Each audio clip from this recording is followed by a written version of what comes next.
తెలంగాణ రాష్ట్రంలో కాంగ్రెస్ పార్టీ ఎన్నికల ముందు మహిళా బీడీ కార్మికులందరికీ మేము అధికారంలోకి వస్తే 6 గ్యారంటీల్లో భాగంగా ప్రతి మహిళా బీడీ కార్మికురాలికి 4,000 రూపాయలు చేయుత పథకంలో భాగంగా బ్యాంకు ద్వారా జమ చేస్తామని వాగ్దానం ఇచ్చింది. ఈ తెలంగాణ రాష్ట్రంలో బీడీలు చేస్తూ జీవనోపాధి పొందుతున్న దాదాపు 15,50,000 మంది మహిళా బీడీ కార్మికులకు 4,000 పెన్షన్ ఇస్తామని మాట తప్పిన ప్రభుత్వం దాదాపు రాజన్న సిరిసిల్ల జిల్లాలో 2,50,000 మంది మహిళా కార్మికులు బీడీ పరిశ్రమపై ఆధారపడి బతుకుతున్నారు. అధికారంలోకి వచ్చి కాంగ్రెస్ ప్రభుత్వం 15 నెలలు పూర్తి కావస్తున్నా కూడా మహిళా బీడీ కార్మికుల్ని పట్టించుకునే పరిస్థితి లేదు. అలాగే కొత్త వారికి పెన్షన్ సౌకర్యం కల్పించిన పరిస్థితి లేదు. ఇప్పటి వరకు కూడా పథకం అమలు చేయడంలో ప్రభుత్వం విఫలమైంది. కావున మీరు ఇచ్చిన హామీలో భాగంగా నిలబెట్టుకోవాలని జిల్లా CPM party committee communist party demand చేయడం జరుగుతుంది. లేని పక్షంలో జిల్లాలో పనిచేస్తున్న మహిళా బీడీ కార్మికులను ఏకం చేసి పెద్ద ఎత్తున జిల్లా కలెక్టర్ కార్యాలయం ముందు ఆందోళన కార్యక్రమాలు నిర్వహిస్తామని ప్రభుత్వానికి తెలియజేయడం జరుగుతుంది. ఈ కార్యక్రమంలో మండల CPM party convener Gurujala Sridhar, Thadagonda మహిళా బీడీ కార్మికులు పాల్గొన్నారు.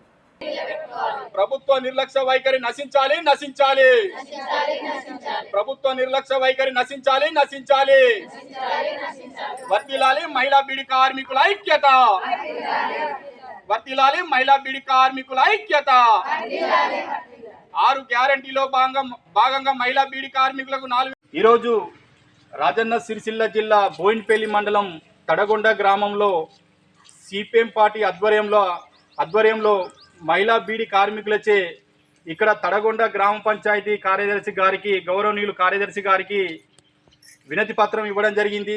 మరి ఈరోజు చూసుకుంటే తెలంగాణ రాష్ట్రంలో కాంగ్రెస్ ప్రభుత్వం అధికారంలోకి వచ్చే ముందు 6 గ్యారంటీలో భాగంగా చేయుతలో భాగంగా మేము అధికారంలోకి వస్తే మహిళా బీడీ కార్మికులకు 4,000 రూపాయలు పెన్షన్ ఇస్తామని చెప్పి ఇప్పటికి 15 నెలలు కావస్తున్నా కూడా ఆ దిశగా బీడీ కార్మికులకు ఎక్కడ కూడా పైసలు జమ అయిన పరిస్థితి లేదు. మరి ఇలా తెలంగాణ రాష్ట్రం లోపల ఈ బీడీ పరిశ్రమ మీద ఆధారపడి దాదాపు ఈ తెలంగాణ రాష్ట్రంలో 15,50,000 మంది బీడీ కార్మికులు దీని మీద జీవనోపాధి పొందుతున్నారు. అలాగే ఈ రాజన్న సిరిసిల్ల జిల్లాలో చూసుకుంటే దాదాపు 2,50,000 మంది ఈ మహిళా బీడీ కార్మికులు ఈ పరిశ్రమ మీద ఆధారపడి బతుకుతున్నారు.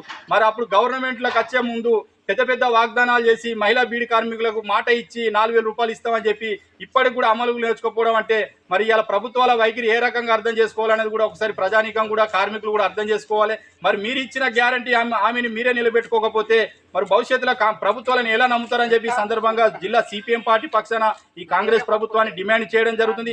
ఇప్పటికైనా మహిళా బీడీ కార్మికుల విషయంలో పునరాలోచించుకొని మీరు ఇచ్చిన హామీ ఏదైతే ఉందో 4,000 రూపాయలు బేషరతుగా అమలు చేయాలని, లేని పక్షంలో రాజన్న సిరిసిల్ల జిల్లాలో బీడీ కార్మికులను ఐక్యం చేసుకొని కలెక్టర్ కార్యాలయం ముందు కూడా ఆందోళన నిర్వహిస్తామని చెప్పి సందర్భంగా ఈ ప్రభుత్వానికి డిమాండ్ చేయడం జరుగుతుంది.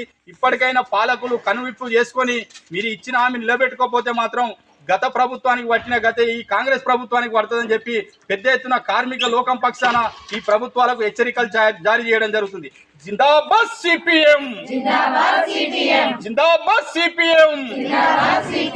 6 గ్యారంటీలో భాగంగా మహిళా బీడీ కార్మికులకు 4,000 రూపాయలు పెన్షన్ అమలు చేయాలి అమలు చేయాలి 6 గ్యారంటీలో భాగంగా మహిళా బీడీ కార్మికులకు 4,000 రూపాయలు పెన్షన్ అమలు చేయాలి అమలు చేయాలి ప్రభుత్వ నిర్లక్ష్య వైఖరి నశించాలి నశించాలి జిందాబాద్ సిపిఎం.